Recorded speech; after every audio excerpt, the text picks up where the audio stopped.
वर्धते महान् माया मोह निराशश्च वैष्णवे क्रियते कथम।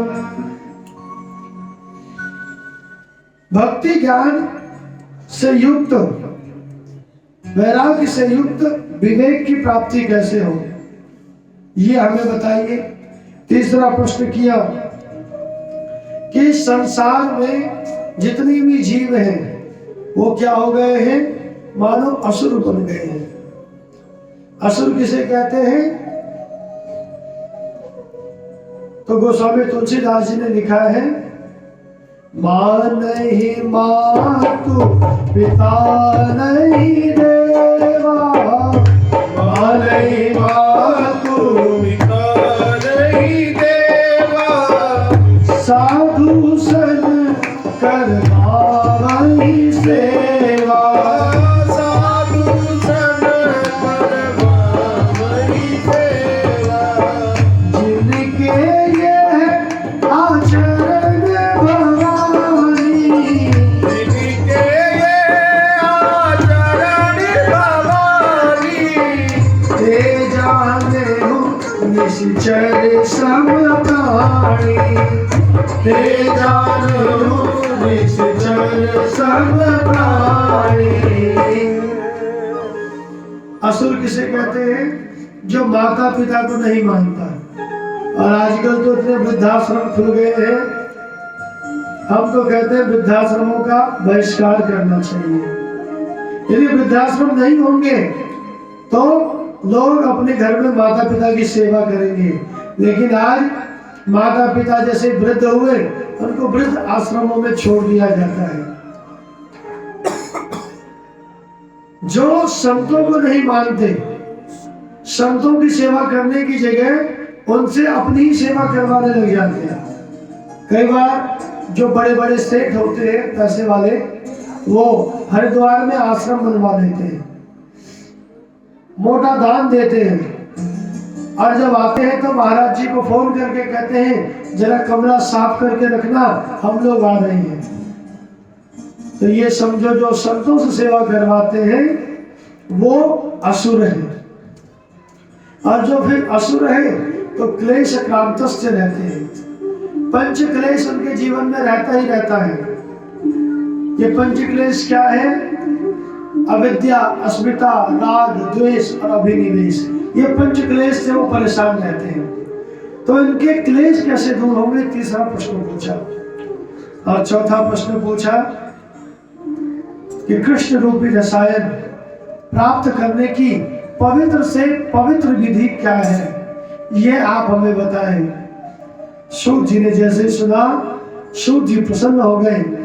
ऋषियों, तुमने बड़ी अच्छी बात पूछी है, अब सावधान होकर सुनो, सावधानतया सुनो। जब भी कोई गुरु अपने शिष्यों को बहुमूल्य वस्तु देता है तो सावधान कर देता है। Be conscious, be alert, because it is very important thing which is I am going to giving you. ये बहुत महत्वपूर्ण वस्तु है। याज्ञवल्क्य जी भी जब भरद्वाज जी को श्री राम कथा सुनाने वाले थे, सावधान कर दिया, तात सुनो सादर मन लाई। मन से सुनना। कई बार व्यक्ति शरीर से तो कथा में होता है, लेकिन मन से कहीं और पहुंच जाता है। ये मन ही सारा खेल है। मन अभी मंदिर में बैठा है और मन अभी घर पहुंच जाएगा। मन अभी यहाँ पर है, मन अभी विदेश पहुंच जाएगा। मन अभी कथा में है और मन अभी पत्नी बच्चों के पास पहुंच जाएगा। ये मन इतना चंचल है। सारा काम इस मन का ही है। किसी ने बड़ा अच्छा कहा कि मन की तरंग मार लो, बस हो गया भजन। आदत बुरी सुधार लो, बस हो गया भजन। इसलिए किसी ने बड़ा अच्छा गाया है, राधे तेरे चरणों की श्यामा तेरे चरणों की, गल धूल कबीर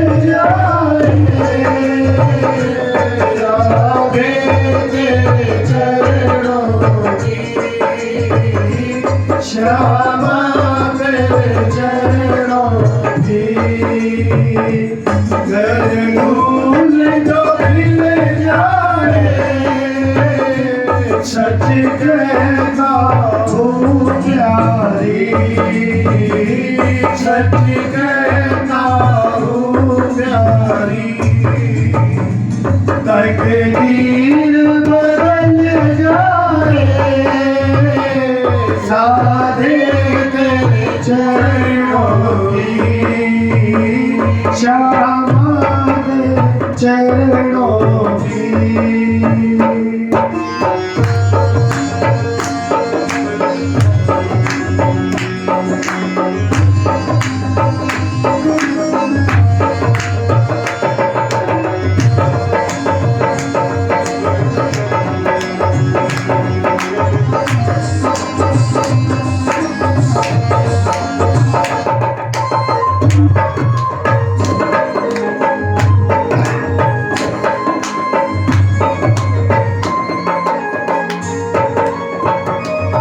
ये मन बड़ा चंचल है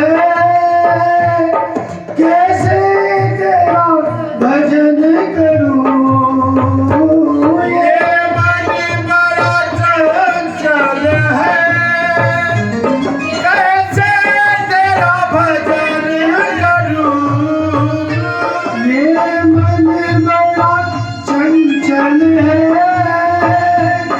कैसे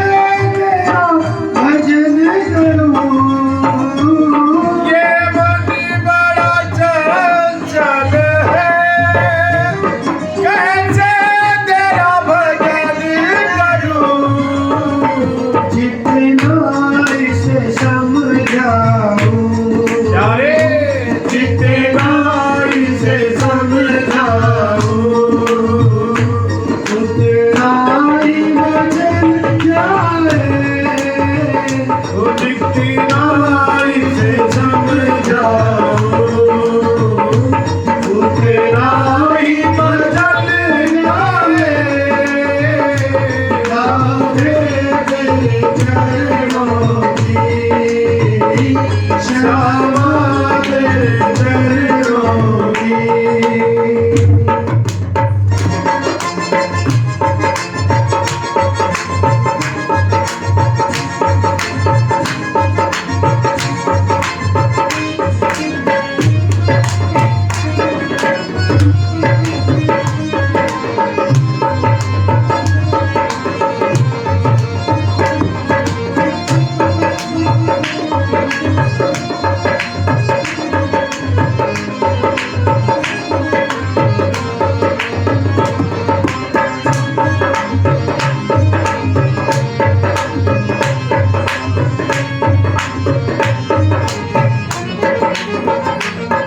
इस जीवन की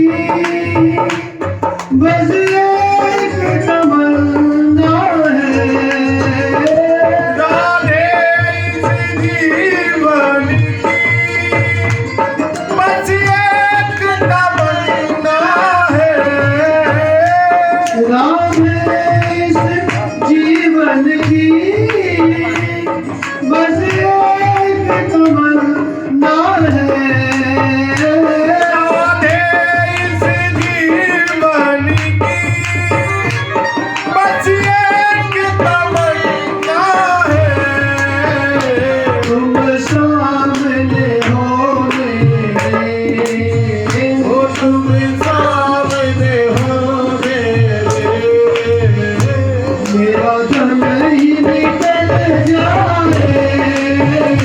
तुम सामने हो मेरे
सच कहता हूँ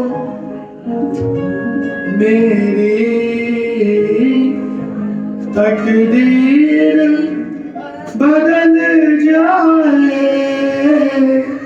राधे तेरे चरणों की, श्यामा तेरे चरणों की। बोलो के बिहारी लाल की, राधा रानी सरकार की। किशोर जी महाराज कहते हैं, काल ब्याल मुख ग्रास त्रास मृणास हेतवे, श्रीमद् भागवतम शास्त्रम कलोकीरेण भाषितम्। इस संसार में जितने भी लोग हैं, जितने भी जीव हैं, वो सब काल के अधीन है। प्रेम से बोलो राधे राधे। राधे राधे। काल माने मृत्यु। मृत्यु रूपी अजगर सबके गले में लिपटा हुआ है, बस ये नहीं पता कि कब डंक मारेगा। जिस दिन डंक मार दिया, अड़ोस पड़ोस के लोग कहेंगे बड़ा अच्छा व्यक्ति था, चला गया। लेकिन भाग्यशाली वह है जो उस पश्चाताप से पहले अपना जीवन श्रीमद् भागवत महापुराण श्रवण करके सफल बना ले। जैसे परीक्षित जी को श्राप लगा था कि तक्षक सर्प के डसने से मृत्यु होगी, तो परीक्षित जी तो बड़े समझदार थे। गंगा जी के तट पर आकर सुखदेव जी महाराज से श्रीमद् भागवत महापुराण की कथा सुनी और जीवन सफल कर लिया। लेकिन हम लोगों को तो पता ही नहीं कि हमारी मृत्यु कब होगी। परीक्षित जी को पता चल गया था 7 दिन बाद मृत्यु होगी, इसलिए वो कॉन्शियस हो गए, सावधान हो गए। हम तो सोचते हैं कि हम अमर पट्टी लिखवा कर आए हैं, हम तो कभी मरेंगे ही नहीं। लेकिन हमें तो ये भी नहीं पता कि जिस क्षण हम कथा सुन रहे हैं अगले क्षण रहेंगे भी कि नहीं रहेंगे। क्षण भंगुर जीवन की कलिका, कल प्रातः को जाने खिले न खिले, मलया गिर की सुचि सुंदर शीतल, कल प्रातः को जाने बहे न बहे। कलिकाल कुठार लिए फिरता, तन नम्र पे चोट झिले न झिले, भजले हरिनाम हरि जीवा, कल प्रातः को जाने हिले न हिले। कोई भरोसा नहीं है। और आजकल तो ये भी हो जाता है कि पैरालिसिस अटैक पड़ जाता है, जीभ टेढ़ी हो गई, हाथ टेढ़ा हो गया, पैर टेढ़ा हो गया, न जाने किस स्थिति में हो गए। इसलिए कोई भरोसा नहीं जीवन का। क्या भरोसा है इस जिंदगी का, साथ देती नहीं है किसी का। इसलिए सावधान हो जाओ, जगत में कोई ना परमानेंट। सावधान होकर भागवत जी की कथा सुनो, क्योंकि ये कथा जीवन की व्यथा समाप्त कर देता है। मां आनंदमयी कहा करती थी कि कथा ही कथा, अन्य सब वृथा और व्यथा। प्रेम से बोलो राधे राधे। राधे राधे। हमारे साकेत लोकवासी पिताजी ने मां आनंदमयी के साथ बहुत सत्संग किया, सेवा की, और हमारे पिताजी बहुत रहे उनके साथ। जब मां का शरीर था उस समय हमारे पिताजी और वही आनंदमयी में सेवा करते करते यहाँ पर पिताजी ने एक झोपड़ी बना दी थी। क्योंकि पहले यह नियम था आनंदमयी आश्रम में कि या तो ब्रह्मचारी या विरक्त ही आश्रम में रह सकता है। हमारे पिताजी ने जब विवाह किया, पत्नी हुई, तो परिवार को रहने की अनुमति नहीं मिली। तो पिताजी ने कहा कि परिवार मेरे साथ है तो कहाँ रहेगा। बोले कहीं भी हो, झोपड़ी डाल के। तो आश्रम में रहने नहीं दिया पिताजी को। एक बड़े परमानंद बाबा थे, बहुत पहले की बात है। तो परमानंद बाबा ने हमारे पिताजी को आश्रम से निकाल दिया। तो पिताजी ने प्रण किया कि तुम्हारे आश्रम के सामने ही मैं रहकर दिखाऊंगा, बच्चों को पालूंगा, पोसूंगा, बड़ा करूंगा। तो आज आनंदमयी आश्रम के सामने ही राधा रास बिहारी जी का मंदिर है। हमारी माता जी पिताजी तो साकेत लोक में है, लेकिन आज जहाँ कहीं भी होंगे तो उनको लग रहा होगा कि मेरे बच्चे ने मेरा प्रण रख लिया, मेरी प्रतिज्ञा रख ली। और आज यहाँ पर झोपड़े के स्थान पर यह सुंदर मंदिर, और मंदिर में आप सब लोग सुंदर राधा रास बिहारी जी की कथा को श्रवण कर रहे हैं। ये मां आनंदमयी भागवत जी भी करती थी, और उन्होंने कहा था कि जीवन में हरि कथा ही कथा है, बाकी सब व्यथा और व्यथा है। तो इसलिए हमें पता नहीं है कि कौन सा क्षण आखिरी क्षण होगा, तो हमें क्या करना चाहिए, जो क्षण मिला है उस क्षण में भगवान का सत्संग करो, भगवान की कथा सुनो। एक घड़ी आधी घड़ी आधी से पुनियार, तुलसी संगत साधु की कटे कोटि अपराध। इसलिए जितना समय मिला, जितना क्षण मिला, उतने समय उतने क्षण के लिए भगवान का सत्संग करो, भगवान की कथा सुनो। सूत जी से सनकादिकों ने पूछा कि महाराज फिर ये कथा 7 दिन में ही क्यों हो जाती है? ये कथा चलने दो महीने भर, चलने दो साल भर, ये 7 दिन का नियम क्यों बनाया? बोले पहले कथा तो ऐसी होती थी, सूत जी जब कथा कर रहे थे तो 1 वर्ष तक कथा चली थी। लेकिन ये सप्ताह विधि किसने शुरू की? नारद जी ने। तो नारद जी को सप्ताह विधि शुरू करने की आवश्यकता क्यों पड़ी? नारद जी तो ना गृहस्थी है, ना कुटिया बनाते हैं, ना कहीं एक जगह टिकते हैं। और नारद जी 7 दिन तक बैठकर एक जगह उन्होंने कथा कैसे सुन ली? आप हमें ये बात बताइए पहले। तो नारद जी का परिचय देते हुए बताया, नारद जी किसे कहते हैं?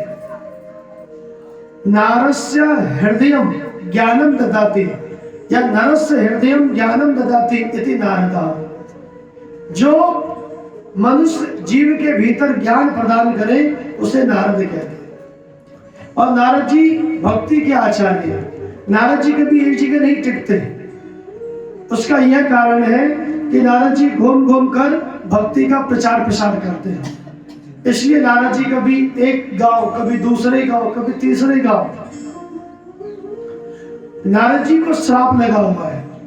किसने श्राप दिया? दक्ष ने, जिसकी नगरी में हम लोग हैं। दक्ष ने इसलिए श्राप दिया क्योंकि नारद जी ने दक्ष के बच्चों को विवाह नहीं करने दिया। तो नारद जी को श्राप दिया कि तुम्हारा कभी विवाह नहीं होगा और तुम कहीं एक जगह टिकोगे नहीं। तो नारद जी पर्यटन करते रहते हैं, घूमते रहते हैं। और एक दिन ऐसे ही पर्यटन करते करते नारद जी पहुंच गए बद्रीनाथ। एक दाही विशालाया चकोर ऋषयो मला सत्संगार्थम समायात तत्र नारदम। एक बार बद्रीनाथ, जिसका पुराना नाम था विशालापुरी, उसमें ब्रह्मा जी के 4 मानस पुत्र सनक, सनंदन, सनातन और सनत कुमार, ये चारों सत्संग के लिए किसी को ढूंढ रहे थे। अच्छा, आप पूजा अकेले कर सकते हो, ध्यान अकेले लगा सकते हो, लेकिन सत्संग के लिए 2-4 श्रोता होने चाहिए। बिना श्रोता के सत्संग में आनंद नहीं आता है। अब हम तो अपने मन को ही श्रोता बना लेते हैं, और मोहित जी को, मोनू को श्रोता बना लेते हैं। आप लोग कथा सुनो। हमारे पंडित जी, फूल जी, इनको हमने कहा आज आप यहीं बैठो, आज आप भी कथा सुनो। श्रोता होने चाहिए। अरे जब कम से कम सामने सिर हिलाओगे तभी तो कथा कहने में आनंद आएगा। और आज तो 2-4 श्रोता और बढ़ गए, बड़ी अच्छी बात है। तो श्रोता हो तब सत्संग करने में आनंद आता है, बिना श्रोताओं के सत्संग में आनंद नहीं आता। तो इसलिए और बद्रीनाथ में चारों भाई श्रोताओं को ढूंढ रहे थे। जिस समय बद्रीनाथ कोई जाता था, आजकल तो बद्रीनाथ को भी लोगों ने पिकनिक स्पॉट बना दिया। हमारे यशस्वी प्रधानमंत्री जी तो ऑल वेदर रोड का निर्माण कर रहे हैं कि अब तो सर्दी हो या गर्मी हो आप कभी भी जा सकते हो। फिलहाल तो 6 महीने के लिए बंद हो जाता है कपाट। तो इस समय तो इतनी भीड़ है, लेकिन उस समय कोई मिलता था। चारों भाई सत्संग के लिए किसी को ढूंढ रहे थे, मिल गए नारद जी। लेकिन आज नारद जी की मनोदशा देखी तो नारद जी का चेहरा लटका हुआ, आंखों में आंसू, और जैसे कोई घबराकर जल्दी चलता है, नारद जी ऐसे जल्दी चले जा रहे थे। चारों भाइयों के ऊपर दृष्टि नहीं पड़ी नारद जी की, लेकिन चारों भाइयों ने देख लिया। नारद जी को आवाज लगाई, कथम ब्रह्मन। अरे नारद जी कहा? दीन मुख, आज क्या बात है, बड़े उदास हो? कुतः चिंता तुरो भगवान, आपको उदासी चिंता किस बात की है? चारों भाइयों ने मजाक किया, इतनी जल्दी चले जा रहे हो, आज आपको देखकर ऐसा लगता है जैसे किसी कंजूस का पैसा गिर गया हो और वो कंजूस अपना पैसा ढूंढने के लिए जा रहा हो। लेकिन नारद जी, जहां तक हमें पता है आप तो इतने विरक्त संत हो कि आपने कोई कुटिया नहीं बनाई, आपने कोई धन संचय नहीं किया, फिर आपका कौन सा धन खो गया? अच्छा, पता चल गया कि संतों का धन ये रुपया पैसा नहीं होता, संतों का धन तो राम नाम का धन होता है। जो मीराबाई कहती थी, पायो जी मैंने राम रतन धन पायो। जीवन भर कृष्ण नाम की उपासना करते रहे और अंत में राम राम कहने लगी। कल माघ पूर्णिमा 24 तारीख थी, हम लोगों ने श्री राम कथा को विश्राम दिया और कल ही रविदास जयंती थी, 647वीं रविदास जयंती। और मीराबाई के गुरु थे रविदास जी, जिन्हें हम लोग रैदास भी कहते हैं। और रविदास जी रामानंदाचार्य जी के शिष्य थे। रामानंदाचार्य जी रामानुजाचार्य के शिष्य थे। तो इन शिष्य परंपराओं में हम भी हैं जो राम नाम मंत्र देते हैं। तो रैदास जी ने राम नाम मंत्र मीराबाई को दिया था, इसलिए अंत में मीराबाई गाई थी, पायो जी मैंने राम रतन धन पायो, पायो जी मैंने राम रतन धन पायो, पायो जी मैंने राम रतन धन पायो, पायो जी मैंने राम रतन धन पायो। वस्तु अमोलक दी मेरे सद्गुरु, वस्तु अमोलक दी मेरे सद्गुरु, वस्तु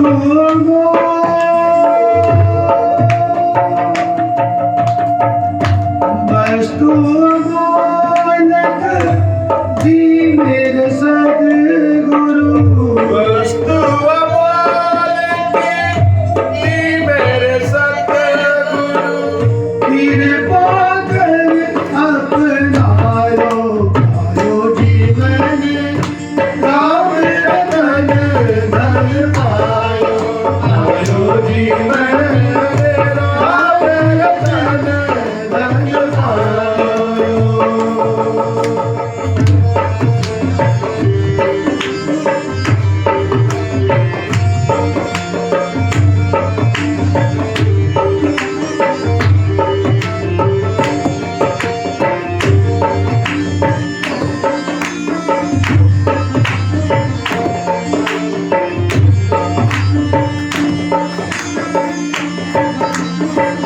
ये कैसा धन है? चोर न लेवे खर्च ना होवे, चोर न लूटे खर्च न लूटे, चोर न लूटे खर्च ना होवे, चोर न लूटे खर्च न होवे, दिन दिन बढ़त समायो आयो जीवन राम रतन धन आयो, आयो जीवन राम रतन धन आयो।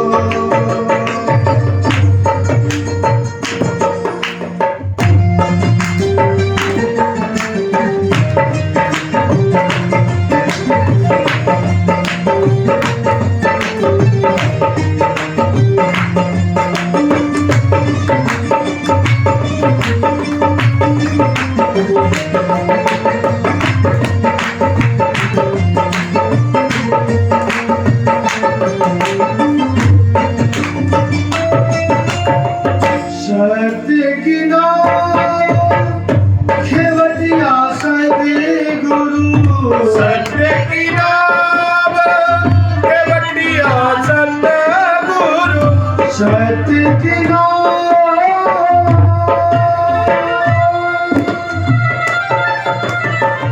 सत्य की नाव खेवटिया सदे गुरु, सत्य की नाम केवटिया सतगुरु, भव सागर कर आयो, आयो जीवन राम रतन धन आयो, आयो जीवन राम रतन धन पायो, राम रतन धन पायो, राम रतन धन पायो, राम रतन धन पायो, राम रतन धन पायो, आयो जीवन राम रतन धन पायो, आयो जीवन राम रतन धन पायो, आयो जीवन राम रतन धन पायो, आयो जीवन राम रतन धन पायो, आयो जीवन राम रतन धन पायो।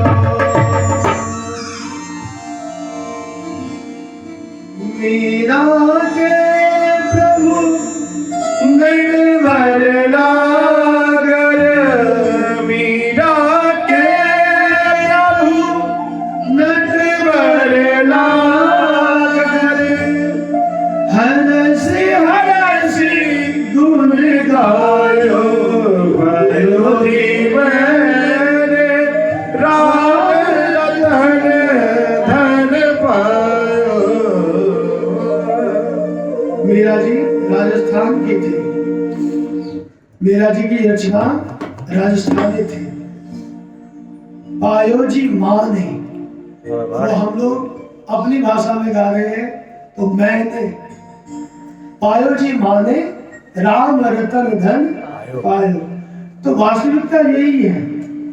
नारद जी से कहा आपका धन तो भगवान का नाम है, फिर आज आप इतने उदास क्यों हैं? अपना उदासी का कारण, चिंता का कारण बताइए। नारद जी ने कहा सुनिए, मुझे घूमना बड़ा प्रिय है। स्वर्ग में मैं था, वहां से मैंने पृथ्वी लोक को देखा तो मुझे बड़ा सुंदर लगी पृथ्वी लोक।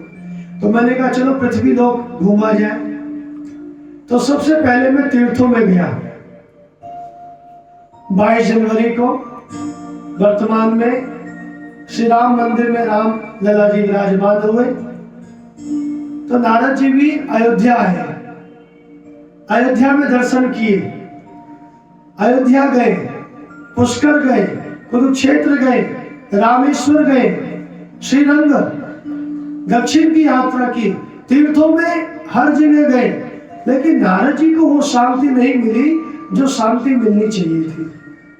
हम तीर्थों में क्यों जाते हैं, मंदिरों में क्यों जाते हैं?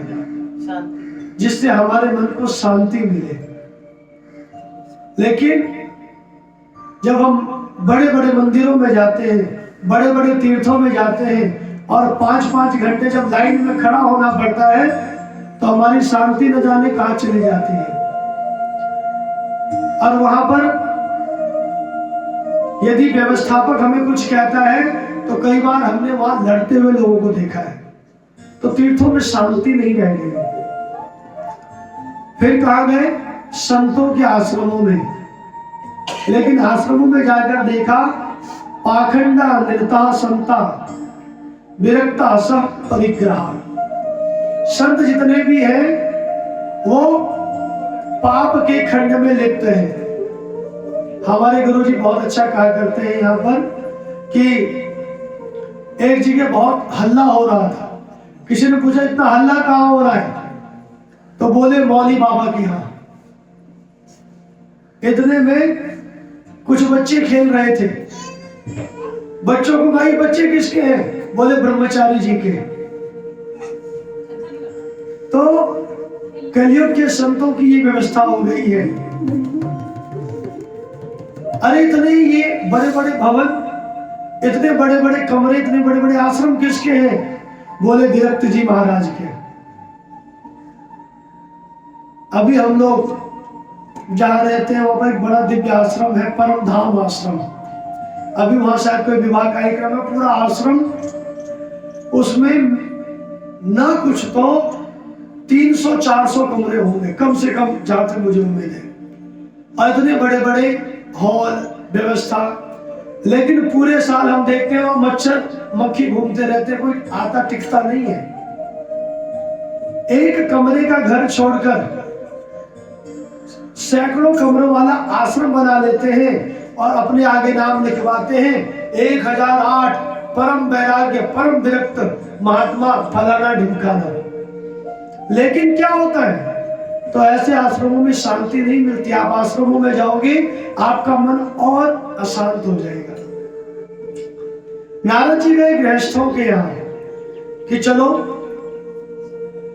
तीर्थों में शांति नहीं मिली, आश्रम में शांति नहीं मिली, तो गृहस्थों के यहाँ जाए। तो गृहस्थों के यहाँ जब गए तो नारद जी ने देखा गृहस्थों के यहाँ तो और महाभारत है। ऐसी कोई गृहस्थी नहीं है जहां पर तू मैं ना हो। हर घर में लड़ाई झगड़ा, हर घर में वाद विवाद, हर घर में सास बहू, हर घर में। नारद जी गृहस्थों के यहाँ से भी परेशान होकर सीधे पहुंच गए वृंदावन। और वृंदावन में यमुना जी के तट पर नारद जी ने एक आश्चर्य देखा।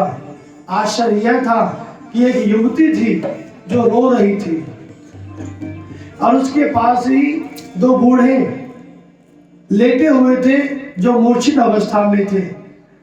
उन बूढ़ों को वो जगाने का प्रयास कर रही थी। हजारों स्त्रियों ने घेर रखा था उस युवती को। जैसे ही नारद जी उस युवती के पास गए, युवती ने आवाज लगाई, भो भो साधो क्षणं तिष्ठ मच्चिन्तामपि नाशय दर्शनं तव लोकस्य सर्वथा गहरं परम्। हे साधु महाराज, आप कुछ क्षण के लिए रुक जाइए, क्योंकि आपके दर्शन मात्र से मुझे शांति मिली है। मेरे दुख को दूर करते हुए जाइए। नारद जी ने पूछा, देवी आप कौन हो, आपको दुख क्या है? ये दोनों बूढ़े कौन हैं? को भगवान काय माहा, आप कौन हो? परिचय दिया, अहम भक्ति रीति ख्याता, मैं भक्ति हूं। ये दोनों बूढ़े मेरे बेटे हैं। और ये जो स्त्रियां आप देख रही हो, ये सब गंगा जी तीर्थ नदियां हैं। तो आपके दुख का कारण क्या है देवी? युवती ने कहा, यही तो आश्चर्य है कि मां को होना चाहिए वृद्ध, और बच्चों को होना चाहिए जवान। या उल्टा हो गया, मैं तो हूं युवती और मेरे बच्चे हो गए बुढ़े।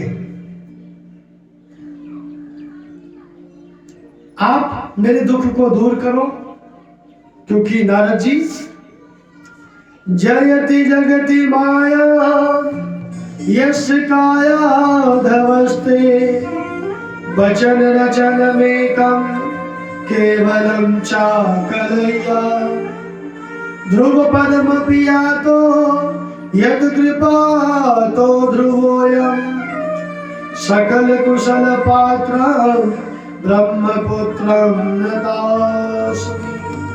हे नारद जी, आपके एक उपदेश से कयाधु का पुत्र प्रहलाद भक्त प्रहलाद हो गया। आपके एक उपदेश से ध्रुव जी को ध्रुव का पद मिल गया।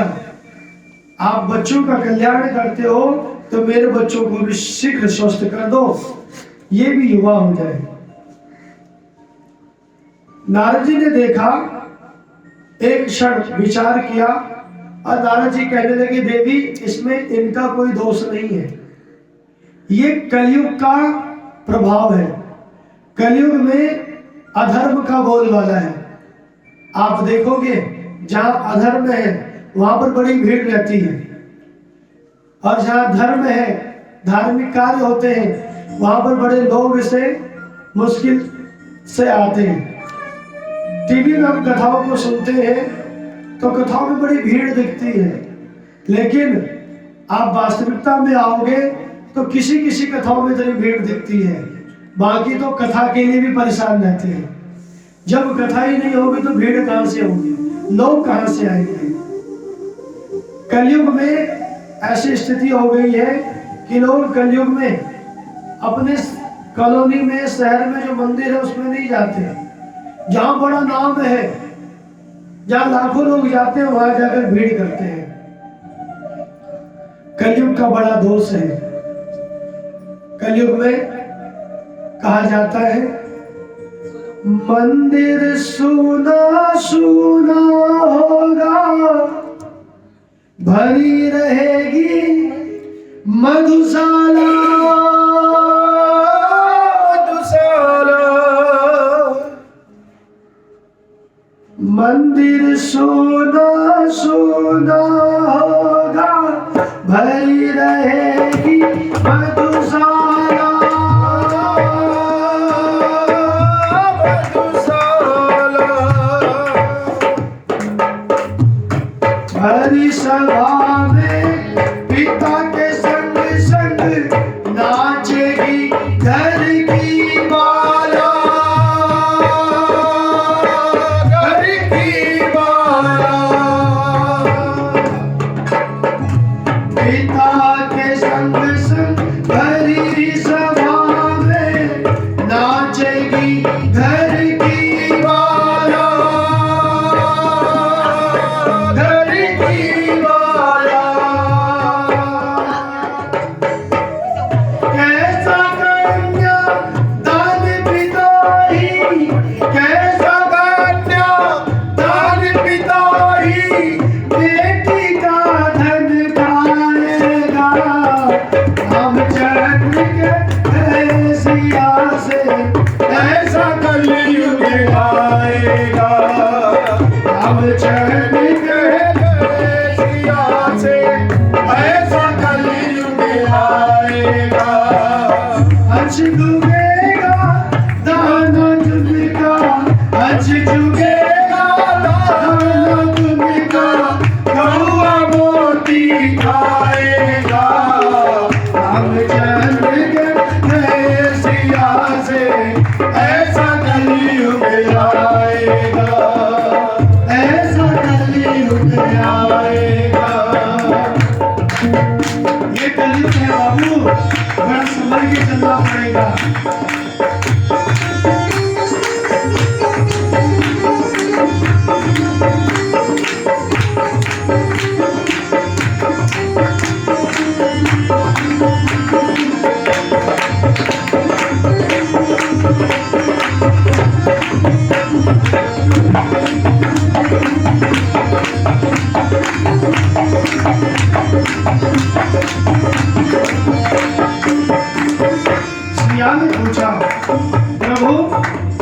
कलयुग में धर्म कर्म नहीं होगा। रामचंद्र जी कहने लगे जानकी धर्म भी होगा कर्म भी होगा लेकिन शर्म नहीं होगी, नहीं होगी। धर्म भी होगा कर्म भी होगा लेकिन शर्म नहीं होगी, नहीं होगी।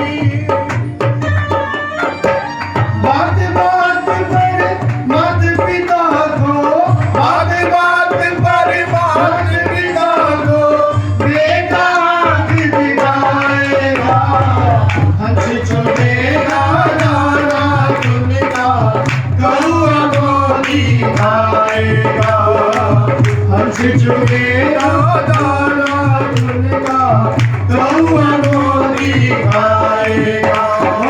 रामचंद्र के सिया से ऐसा कलयुग आएगा, हंस चुनेगा दाना चुनेगा कौआ को दिखाएगा, हंस चुनेगा दाना चुनेगा कौआ को दिखाएगा, कौआ को दिखाएगा, कौआ को दिखाएगा। देवी ये कलयुग है, इसमें किसी को ज्ञान वैराग्य से लेना देना कुछ नहीं है। हाँ भक्ति का बोलबाला है। वैष्णो देवी जाओ तो भक्त दिखेंगे, माता जी की चौकी करवाओ तो भक्त दिखेंगे, जागरण करवाओ तो भक्त दिखेंगे, कहीं भंडारा करवा दो तो भक्त दिखेंगे। तो भक्त तो बहुत दिखेंगे लेकिन ज्ञान वैराग्य नहीं होगा, इसलिए बेचारे बूढ़े होंगे। जिस चीज की मंडी में डिमांड कम होती है वो सब्जी सस्ती हो जाती है, तो ये ज्ञान वैराग्य बेचारे बूढ़े इसलिए हो गए। बोले मैं नहीं जानती, आप इनको स्वस्थ करो। कहने लगे नारद जी एक ही उपाय है, आप भगवान की शरणागति लो। श्री कृष्ण चरणाम भोजन स्मरा दुखम गमिष्यति। दुख को दूर करने का एक ही उपाय है भगवान की शरणागति। देवी मैं प्रयास करता हूं। नारद जी ने ज्ञान वैराग्य को स्वस्थ करने के लिए उनके कानों में जाकर चारों वेद का पाठ किया,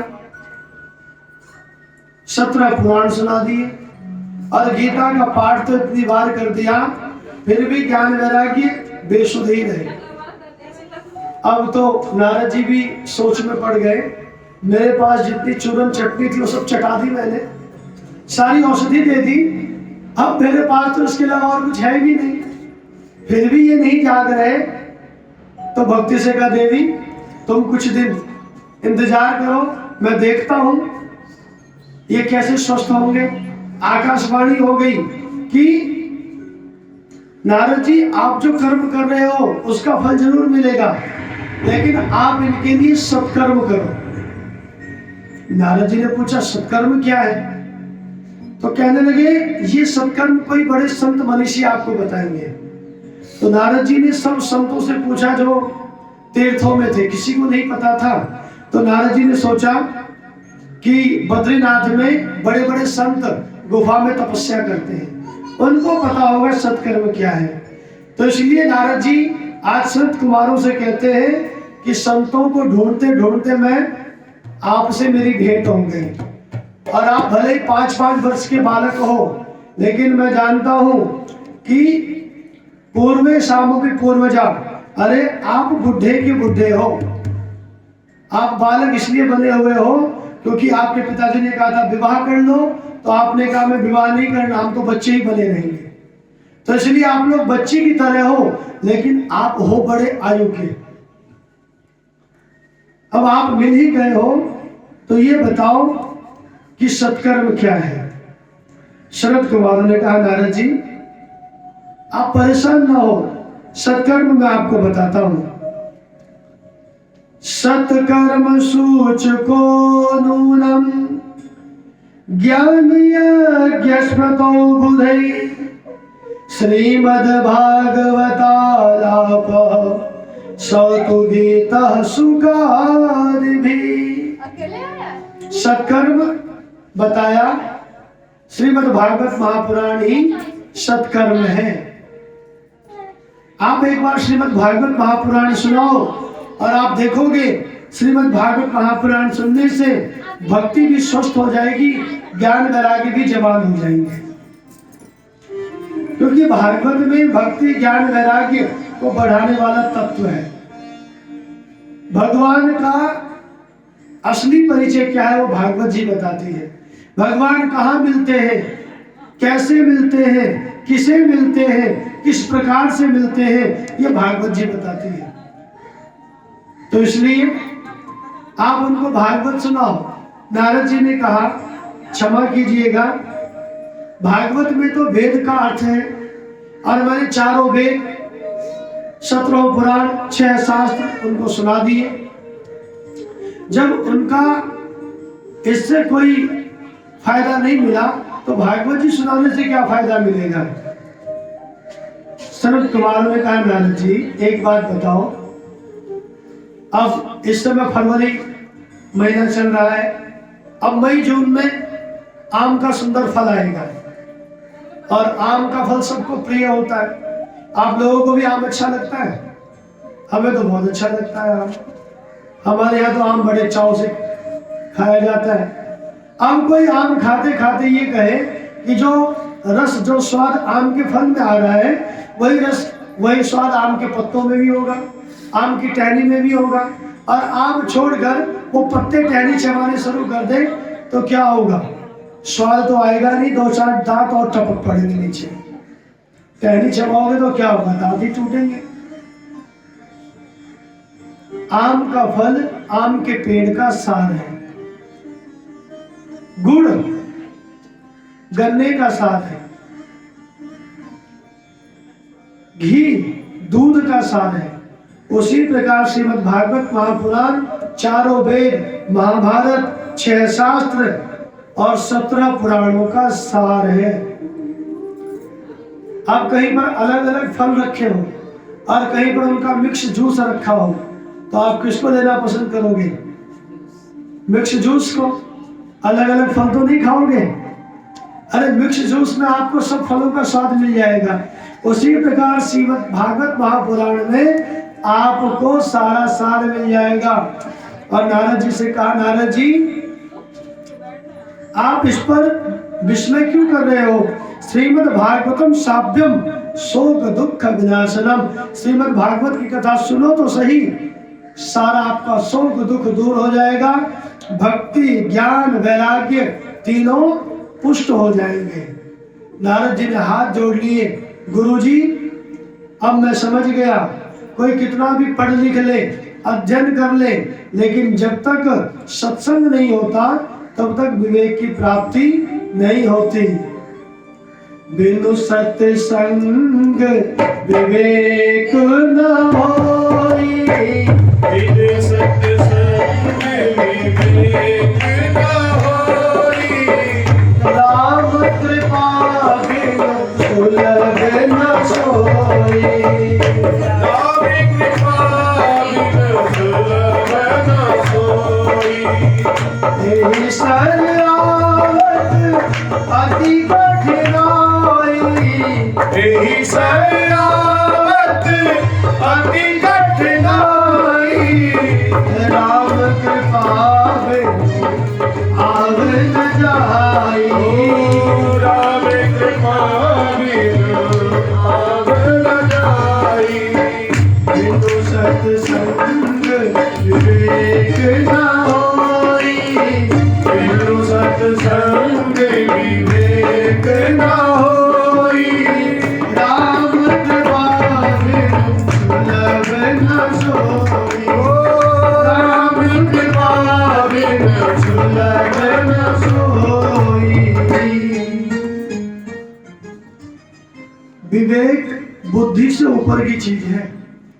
विवेक माने सूत जी जो प्रश्न किया था सूत जी से, उसमें स्वर्गादि ने क्या प्रश्न किया था?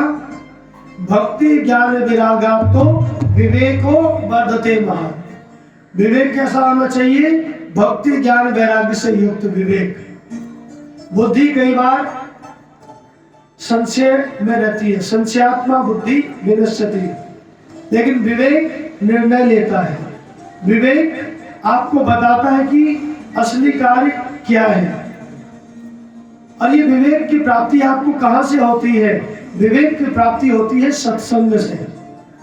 जब आप सत्संग में आते हो, कथा में आते हो, वहां पर आपको विवेक मिलता है। गोस्वामी तुलसीदास जी ने तो स्पष्ट कह दिया कि भगवान की भक्ति आपको कैसे मिलेगी?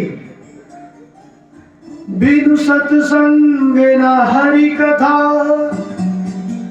तेहि बिनु मोह न भाग, मोह गए बिनु राम पद, होहि न दृढ़ अनुराग। जब तक आप सत्संग में नहीं आओगे तो आपको विवेक नहीं होगा। विवेक नहीं होगा तो आपके भीतर प्रेम की उत्पत्ति नहीं होगी, और प्रेम की उत्पत्ति नहीं हुई तब तक राम जी श्याम जी मिलने वाले नहीं हैं। भगवान प्रेम से मिलते हैं, मिले ही ना रघुपति बिनु अनुरागा। बिना प्रेम से भगवान नहीं मिलते। और इस सत्संग में कौन आता है? जहां पर कृपा राम की हो, जिस पर राम जी की कृपा होती है। भागवत जी में लिखा है, नारद जी कह रहे हैं अब सनत कुमारों को, भाग्योदयेन बहुजन्म समर्जितेन सत्संगमं च लभते पुरुषो यदा वै, अज्ञान हेतु कृत मोह मदान्धकार नाशम, विधाय ही तदो दयते विवेका। जब कई जन्मों के भाग्योदय होते हैं तब जाकर यह सत्संग मिलता है। और इस सत्संग से क्या होता है? अज्ञान ताकि कारण जो हमारे भीतर मोह उत्पन्न हुआ है, वो अज्ञान रूपी मोह अंधकार का नाश हो जाता है, और सत्संग से हमारे भीतर ज्ञान का प्रकाश आ जाता है। नारद जी ने संत कुमारों से कहा कि आप कृपा करके हमारे लिए भागवत जी का आयोजन कीजिए। तो नारद जी से पूछा, नारद जी ने पूछा कि ये सब आयोजन कहाँ करना चाहिए? तो संत कुमारों ने कहा, हमें तो एक ही स्थान अच्छा लगता है। श्रीणो नारद प्रवक्ष्यामो विनम्राय विवेकिने, गंगा द्वार समीपे तो तटम आनंद नामकम। गंगा जी के तट पर श्रीमद् भागवत महापुराण की कथा होनी चाहिए। महाराज गंगा जी के तट पर कहाँ तो व्यास गद्दी बनेगी, कहाँ तो पंडाल लगेगा, कहाँ श्रोता लोग बैठेंगे। बोले कोई आवश्यकता नहीं है। गंगा जी के तट पर सुंदर रेत की बालू बिछी हुई है, बालू को इकट्ठा करके व्यास गद्दी बना लेंगे। बट वृक्ष के नीचे अपनी चौकी लगा लेंगे, उसकी इतनी विशाल छाया है, उसी के नीचे श्रोता बैठ जाएंगे। भूख प्यास लगेगी, प्यास लगेगी तो गंगा जल पी लेंगे, और भूख लगेगी तो आसपास फल तोड़ के खा लेंगे। कोई चिंता नहीं, गंगा जी के तट पर कथा होने दो। इसलिए आज यहाँ गंगा जी के तट पर यह कथा हो रही है। कोई पंडाल की आवश्यकता नहीं, मंदिर के प्रांगण में छोटा सा स्थान, भगवान की सुंदर कथा। ये चर्चा कहाँ चल रही थी? बद्रीनाथ में। हरिद्वार कहाँ है? बद्रीनाथ से 200 किलोमीटर नीचे। आप देखोगे जो हरिद्वार है, यह हरिद्वार वृंदावन और बद्रीनाथ के बीच की मानो देहरी है। देहरी किसे कहते हैं? जिसको पार करके हम घर में प्रवेश करते हैं, उसको क्या कहते हैं? देहरी। तो ये देहरी है, यहीं से आप केदारनाथ जाओगे, यहीं से आप बद्रीनाथ जाओगे। ये भगवान की देहरी है। पुराने समय में गांव में, हमारे घर में भी जब अंधेरा होता था, लाइट नहीं होती थी, लाइट तो बहुत बाद में आई है, मुझे लगता है 93-94 में हमारे घर में लाइट आई। उससे पहले तो ये हम लोग लालटेन और डिबली जलाकर प्रकाश करते थे। मैंने तो हाई स्कूल तक की पढ़ाई बिना लाइट की अपने घर में की है। स्ट्रीट लाइट के नीचे मैं पढ़ा करता था। पीछे शीतला माता जी का मंदिर है, तो वहाँ पर लाइट होती थी, तो मैं शीतला माता मंदिर के बाहर बैठकर उसके प्रकाश में पढ़ा करता था। हाँ जी, मैं बचपन से यही हूँ।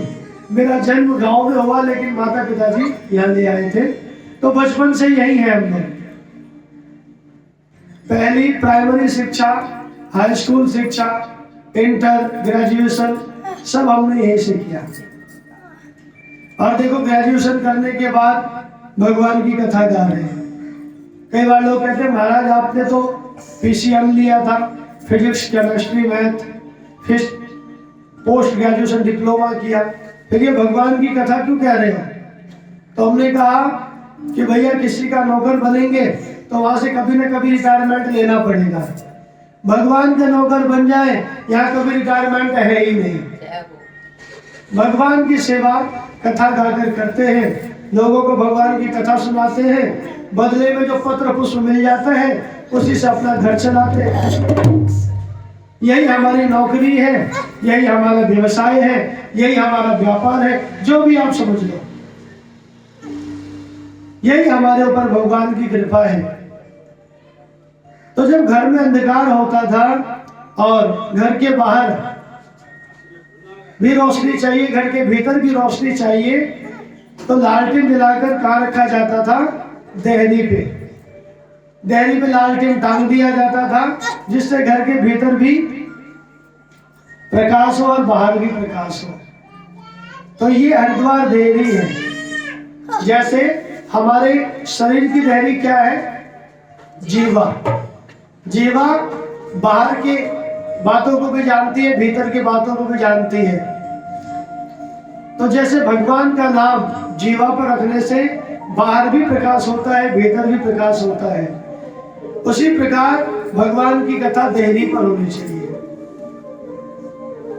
राम नाम मणि दीप धरू, जी हृदय हरिद्वार, तुलसी बाहर भीतर हूँ, जो चाहो उजियार।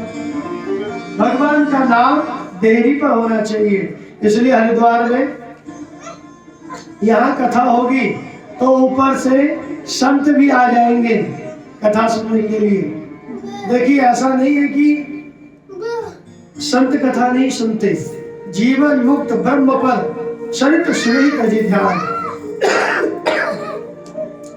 सुखदेव जी महाराज ब्रह्म चिंतन में थे, लेकिन भगवान की कथा उनको इतनी अच्छी लगी कि ब्रह्म का चिंतन छोड़कर भगवान की कथा गाने लगे।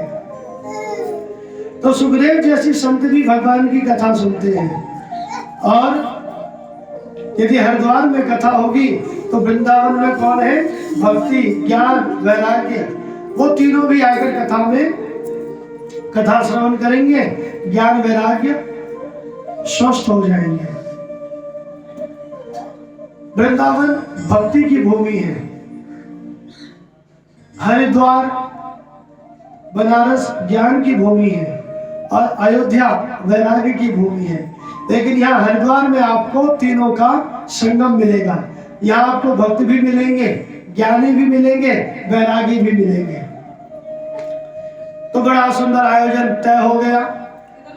हरिद्वार गंगा जी के पावन तट पर कथा की तैयारी शुरू हो गई।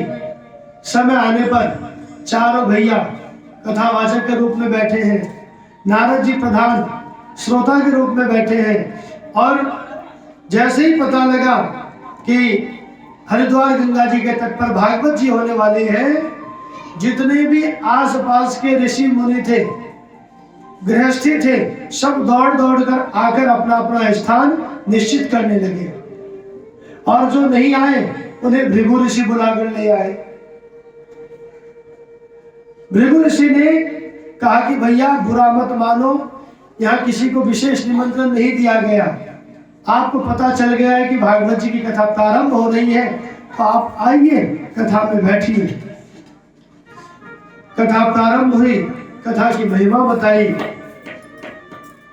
सनकादिकों ने सदा सेव्या श्रीमद् भागवती कथा यस्य श्रवण मात्रेण हरिश्चित्तम समाश्रये। भगवान की कथा सदा सेवन करने योग्य है। कोई ये ना कहे कि कथा सुनकर हम बोर हो गए, कथा सुनकर हमारा मन भर गया। राम कथा जे सुनत अघाही रस विशेष तिन जाना नहीं। भगवान की कथा सुनकर जो कहता है कि बस हो गया, इसका मतलब अभी उसने कथा रस को जाना ही नहीं है। राम कथा के तही अधिकारी जिन ही सत्संगति अति प्यारे। भगवान की कथा के अधिकारी वही है जिनको सत्संग बड़ा अच्छा लगता है। श्रीमद् भागवत महापुराण में 18,000 श्लोक, 335 अध्याय और 12 स्कंद है।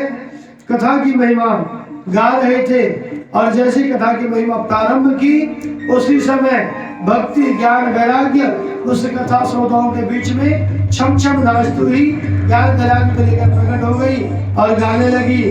श्री कृष्ण गोविंद हरे मुरारी हे नाथ नारायण वासुदेवा। कृष्ण गोविंद हरे मुरारी हे नाथ नारायण वासुदेवा। श्री कृष्ण गोविंद हरे मुरारी हे नाथ नारायण वासुदेवा। कृष्ण गोविंद हरे मुरारी हे नाथ नारायण वासुदेवा। स्वामी सखा पित मातु हमारे। स्वामी सखा पित मातु हमारे। स्वामी सखा पित मातु हमारे। स्वामी सखा पित मातु हमारे। हे नाथ नारायण वासुदेवा। श्री कृष्ण गोविंद हरे मुरारी हे नाथ नारायण वासुदेवा। ताली से बजाते हैं। जब कीर्तन हो, ताली और बजानी चाहिए। अब ये बताओ, ताली नींद भगा देती है और ये ताली भगवान से मिला देती है। ये ताली ब्रह्मनाद है। प्रहलाद जी ने भगवान को ताली बजाकर प्रसन्न किया था, इसलिए ताली जरूर बजाएं।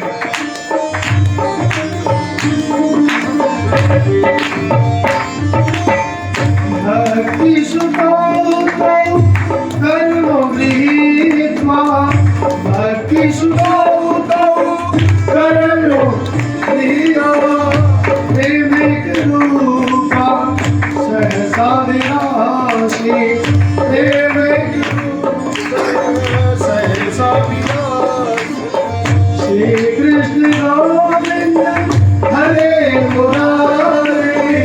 श्री कृष्ण गोविंद हरे मुरारी। नाथ बिना मान को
ज्ञान वैराग्य नाचते गाते आ गए।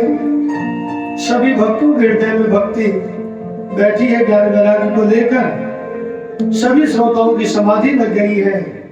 नारद जी ने पूछा कि क्या केवल भक्तों का ही कल्याण होता है भागवत जी की कथा सुनने से, या किसी का भी हो सकता है? तो कहने लगे, जिसने जीवन में पाप ही पाप किया हो, कभी कोई पुण्य कर्म ना किया हो, यदि वो कथा सुन ले तो उसकी भी मुक्ति हो जाए।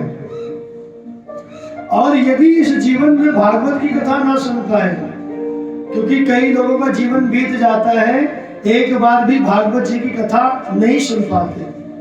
आयोजन करवाना तो बहुत दूर की बात है, कथा भी नहीं सुन पाते। मरने के बाद प्रेत रूप में यदि वो कथा सुन ले तो उसकी मुक्ति हो जाती है। इस प्रेत की मुक्ति हुई तो धुंधुकारी प्रेत की कथा सुनाई है। आत्मदेव नामक ब्राह्मण थे, धुंधुली नाम की पत्नी थी, 2 बेटा था, गोकर्ण और धुंधुकारी। गोकर्ण तो बड़ा ज्ञानी था बेचारा, बड़ा सत्कर्म में लगा रहता था, लेकिन धुंधुकारी बड़ा पापी था। धुंधुकारी का संग बिगड़ गया था। एक बात याद रखना, कभी अपना संग खराब मत होने देना। यदि आपका संग खराब हो गया, आपका जीवन समाप्त हो जाएगा, खराब हो जाएगा। अंग्रेजी में कहते हैं डैमोलिश हो जाएगा। इसलिए कभी कुसंग में मत पड़ना। कई कुसंग में पड़ी थी तो राम जी को 14 वर्ष का वनवास दे दिया था। नाम मंथरा मंदमती, चेरी के कई केरी। तो मंथरा के कुसंग में पड़ी थी, इसलिए बुद्धि बिगड़ गई थी। धुंधुकारी यहाँ क्या करने लगा? चोरी, डाका, हत्या, वैश्यागमन, जितने भी पाप थे वो करने लगा। एक दिन धुंधुकारी पिताजी के पास आया और पिताजी को लगा मारने। पिताजी रोने लगे। जिस बेटे के लिए हम घर में ढोल बजवाते हैं, बेटा हुआ बेटा हुआ, बेटी होगी तो कोई ढोल नहीं बजाएगा, कोई पार्टी वार्टी नहीं देगा, लेकिन बेटा हो तो मधुबन होटल में पार्टी होगी, और बेटी हो तो पड़ोसी को भी 5 दिन बाद पता लगेगा कि बेटी होगी। और आज भी कई गांव में कुप्रथा है। अभी हमने देखा हर की पौड़ी पर किसी ने डुबो कर अपने बच्चे को मार दिया। ये 3-4 महीने पहले की घटना है, अखबार में आया था। हाँ, तो कहाँ गई ममता, कहाँ गया प्रेम? अरे बेटा तो एक ही घर को रोशन करता है, एक ही घर को पालता पोसता है। बेटी 2-2 घर 2-2 कुल को संभालती है। बेटा भाग्य से होता है, अरे बेटी सौभाग्य से होती है। इसलिए बेटा हो तो भले ही फंक्शन ना करो, बेटी हो तो डबल फंक्शन करो कि सबको पता लगे कि घर में बेटी भई है।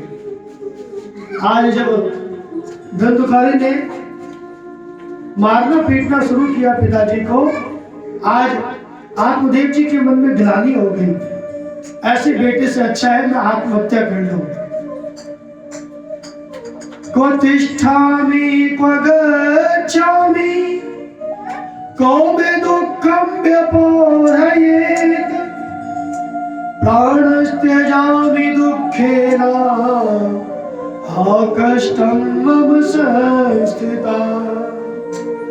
कहाँ जाकर अपना दुखड़ा रो, किससे अपना दुख बताऊं? एक काम करता हूं, मैं सुसाइड कर लेता हूं, आत्महत्या कर लेता हूं। गोकर्ण जी ने आकर समझाया, पिताजी इस संसार में दुखी कौन नहीं है? न चेन्द्रस्य सुखं किंचित् न सुखं चक्रवर्तिना सुखमस्ति विरक्तस्य मुनिरेकांत जीविना। इस संसार में न इंद्र सुखी है, न चक्रवर्ती सम्राट सुखी है। सुखी यदि कोई है तो विरक्त में, एकांत में बैठकर जो भगवान का भजन करता है। मुंचा ज्ञानम प्रजा रूपम मोह तो नरके गति। पिताजी, आपको धुंधुकारी से दुख इसलिए हो रहा है कि धुंधुकारी को आप अपना मानते हो। अच्छा, व्यक्ति दुखी कहाँ होता है? जहां वो अपना मानता है। हमारे अपने ने नहीं बुलाया, हम वहां गए, हमारे अपने ने नहीं पूछा, हमारे अपने ने कोई खोज खबर नहीं ली। अरे यहाँ अपना कोई होता ही नहीं। अरे हमें तो अपनों ने लूटा, गैरों में कहा दम था। अरे अपनी किश्ती वहां डूबी जहाँ पानी बहुत कम था। अपने ही तो भिगो भिगो कर मारते हैं। इसलिए अपनों से ज्यादा आसक्त मत हुआ करो। ये ममता होती है अपनों में, चाहे वो अपनी संतान हो, अपने रिश्तेदार हो, अपना परिवार हो। और जब ममता होगी तो वहीं पर वो दुख का कारण बनेगी। अभी कल कासगंज में एक ट्रैक्टर ट्रॉली पलट गई, 22 लोग मर गए। माघ स्नान करने के लिए आ रहे थे, जिसमें बच्चे भी थे, बूढ़े भी थे, स्त्रियां भी थी। किसी को दुख हुआ? हम में से किसी को नहीं हुआ। क्यों? ना जाने कौन थे, क्या नाम था, बस समाचार में देखा इजराइल और यूक्रेन में युद्ध चल रहा है, हजारों फिलिस्तीन मारे जा रहे हैं, रोज बम इजराइल वाला फेंक रहा है। दुख हुआ।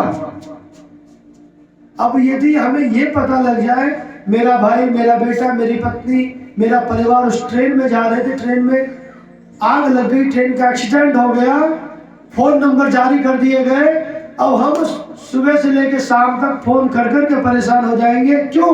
क्योंकि उसमें अपना था। तो दुख कहाँ होता है? जहां अपना व्यक्ति मानता है। पिताजी, जब ये शरीर ही अपना नहीं है तो शरीर के संबंधी अपने कैसे हो गए? ये शरीर क्या है? बताया था शुरू में। पिताजी, देहेस्तिमांश रुधिरे विमति त्यजत्वा जाया सुतादिषु सदा ममता विमुञ्च पश्चादिशं जगदिदं क्षणभङ्गनिष्ठं वैराग्य राग रसिको भवभक्तिनिष्ठा।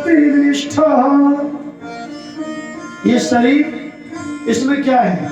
अस्थि, मांस, रुधिर, मज्जा, मलमूत्र। क्या ये शरीर हमारा है? अच्छा बताओ, सबसे प्रश्न है, क्या ये शरीर हमारा है? यदि हमारा है तो हम बूढ़े ही ना होते।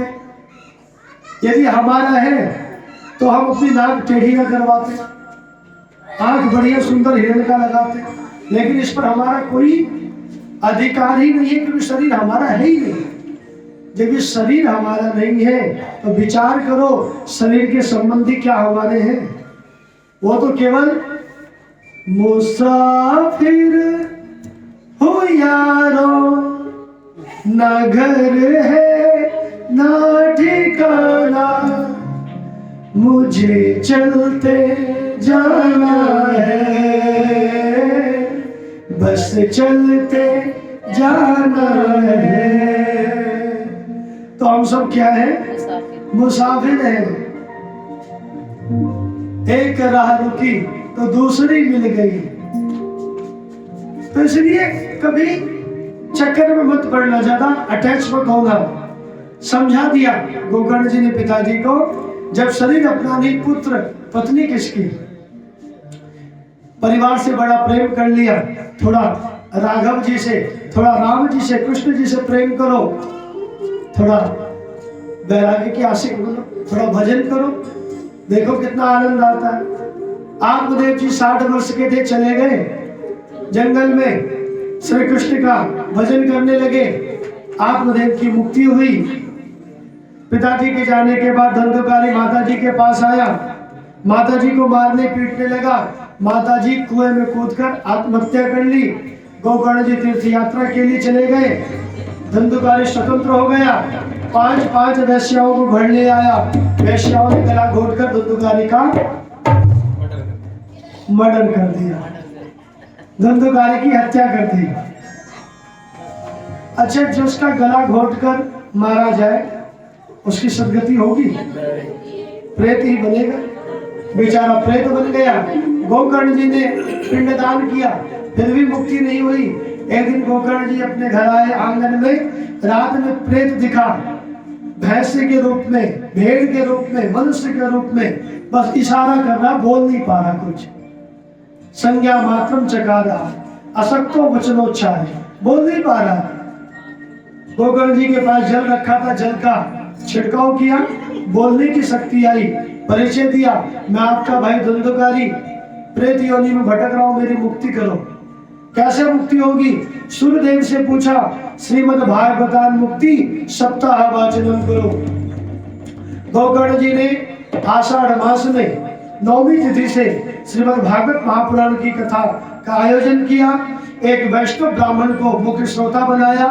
धुंधकारी भी कथा सुनने के लिए आया था और 7 दिन की कथा जब हुई, धुंधकारी की मुक्ति हो गई। धुंधकारी दिव्य रूप धरो जाकर तुलसी धाम मंडिता, पीतवासा घन श्यामो मुकुटि कुंडलान्विता, हाथ जोड़कर खड़ा हो गया। भैया, धन्य भागवती वार्ता प्रेत पीड़ा विनाशनी। आकाश से विमान आया धुंधकारी को लेने के लिए। गोकर्ण जी ने प्रश्न किया, एक ही विमान लेकर क्यों आए? यहाँ तो बहुत सारे श्रोता है। आनी तानी विमानानी नातेसम विपत्कुता, बोले एक ही श्रोता ने ध्यान से कथा सुनी, बाकी तो कभी किसी तरफ उसका मन लगा था। श्रवणस्य विभेदेन फल भेदोत्र संस्थिता, श्रवणम तो कृतम सर्वे ना तथा मननम कृतम। श्रवण तो सबने किया, लेकिन किसी ने कथा का मनन नहीं किया। सब श्रोताओं के चेहरे लटक गए। गोकर्ण ने कहा, चिंता मत करो, इस कथा के बाद फिर से कथा शुरू होगी, अगली बार ध्यान से कथा सुनना, सबकी मुक्ति हो जाएगी। श्रावण मास में फिर से कथा किया और इस बार सबने ध्यान पूर्वक कथा सुनी। हजारों विमान आकाश से उतर पड़े और उस विमानों में बैठकर गोकर्ण सहित सब भगवान के गोलोक धाम को चले गए। बोल वृंदावन बिहारी लाल की जय। कथा की विधि बताई है, वक्ता कैसा होना चाहिए, कथा के सहायक कौन कौन से होने चाहिए, कथा विधि बताकर उस कथा में भगवान स्वयं प्रकट हुए हैं। भगवान ने वरदान दिया कि अब जहां कहीं भी कथा होगी वहां पर मैं अवश्य आऊंगा। भगवान हर कथा में आते हैं। इस कथा में भगवान राधा रास बिहारी जी स्वयं विराजमान है। आज यहीं पर कथा को विश्राम। कल परीक्षित जी को श्राप की कथा और सुखदेव जी की आगमन की कथा हम लोग सुनेंगे ठीक 10 बजे से 1 बजे तक। आइए नाम संकीर्तन के साथ कथा को विश्राम दे।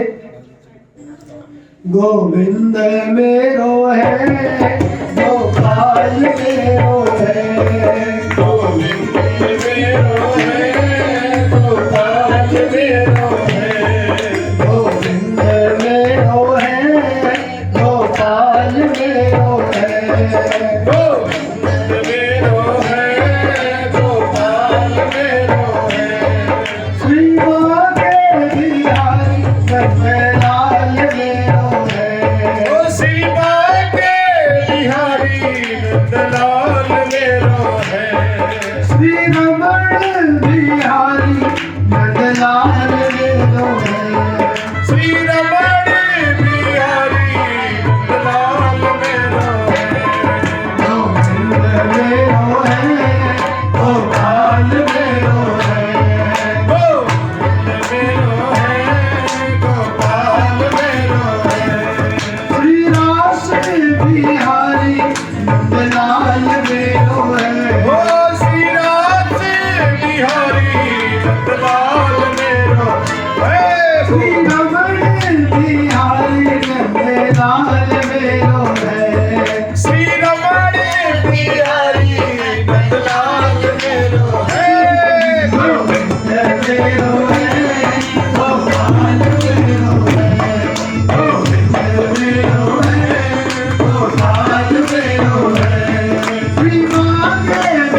पार्वती ओ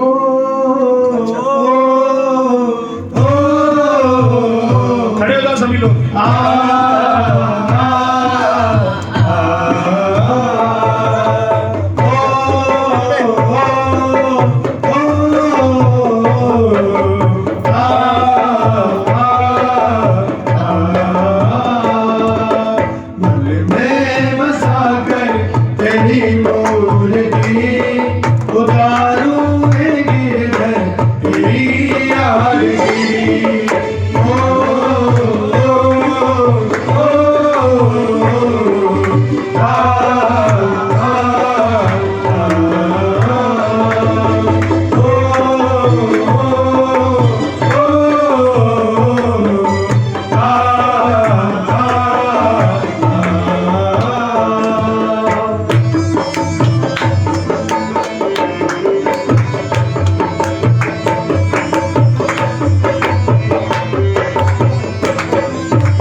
घर चल को तुलसी ऐसे दास भी मंदरा को भगवान तेरा कुछ नहीं तो कुछ है जो तेरा तेरा तुझको सौंपे क्या लगते है मेरा क्या लगते है मेरा क्या लगते है मेरा ते ताली देकर मुझे बोला सीताराम जी ते ताली देकर मुझे बोलो राधे श्याम बोलो सीताराम जी बोलो राधे श्याम जी बोलो सीताराम जी बोलो राधे श्याम जी करदे करदे करदे करदे ताली देकर मुझे बोलो सीताराम राधे श्याम जी बोलो सीताराम जी बोलो राधे श्याम जी बोलो सीताराम जी बोलो राधे श्याम